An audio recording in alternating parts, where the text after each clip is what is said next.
This morning we'll be performing Kimberly-Clark's transdiscal biacuplasty at L4, L5. This is a procedure indicated for internal disc disruption and discogenic pain confirmed by provocation discography. The procedure works by ablating the ingrowth of nociceptors and nociceptive fibers, and also by theoretically remodeling collagen at the level of the procedure. To get started, we identify the operative level here at L4-5. We're going to tilt the fluoroscope in the cephalad direction so that we line up the end plate at L5, the superior end plate at L5. It's going to be about 28 degrees of tilt. We then will start off in the right side by rotating in the ipsilateral oblique direction so that the superior articular process at this level bisects the disc. The target is just ventral to the superior articular process at the midpoint of the disc. Once the target is identified, I typically anesthetize the skin, but also typically anesthetize deeper with a longer spinal needle, projecting the track that I'll be using with my introducer, my ultimate introducer needle.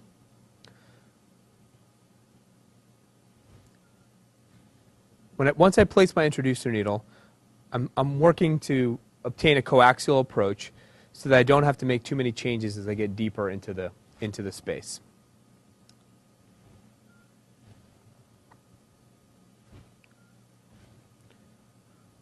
Once that coaxial approach is obtained, I keep moving the needle forward until I enter the disc. Typically, once you've entered the disc, a slightly different consistency is noted. Once I feel that I'm in the annulus of the disc, I obtain an AP view. And here you can see that I've entered just the outskirts of the annulus fibrosus.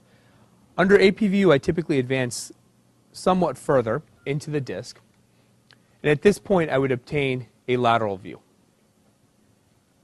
The goal of the AP and lateral views is to ensure that in AP, that the needles are lateral to the mid-pedicular line, and that in a lateral view, the needle is at the junction of the ventral 2/3 and the posterior 1/3 of the disc space.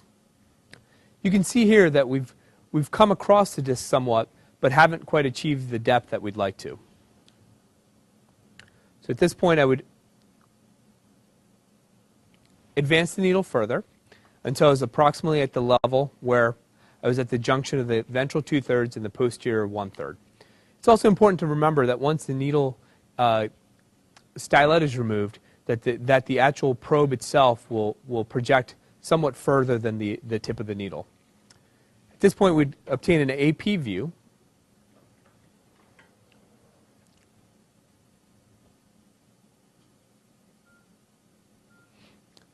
We're going to go back into a tilted position to ensure that we've achieved enough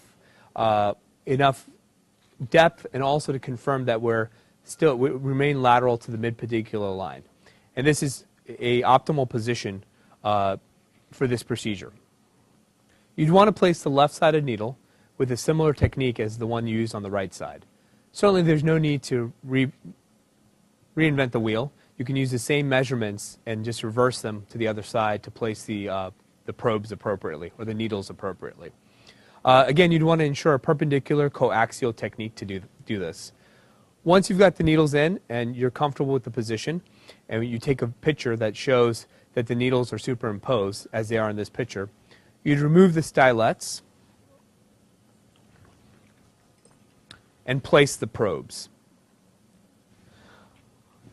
Again, under lateral view, you want to ensure that the probes superimpose and that they're at the junction of the ventral 2/3 and the posterior 1/3 of the disc, as they are in this picture.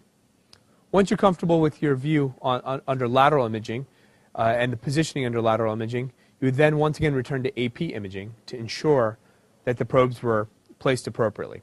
Again, at this point, you'd want to ensure that they weren't medial to the mid-pedicular line.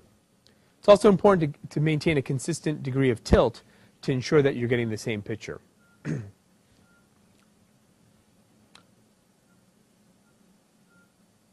And as you can see at this picture, the needles and the probes remain lateral to the mid-pedicular line in an appropriate position for this procedure. Once the probes are placed and their position is ensured, you would be able to commence with the transdiscal procedure and the protocol. You'd want to ensure that the patient was awake, oriented, and alert to ensure that they could report any paresthesias during the procedure.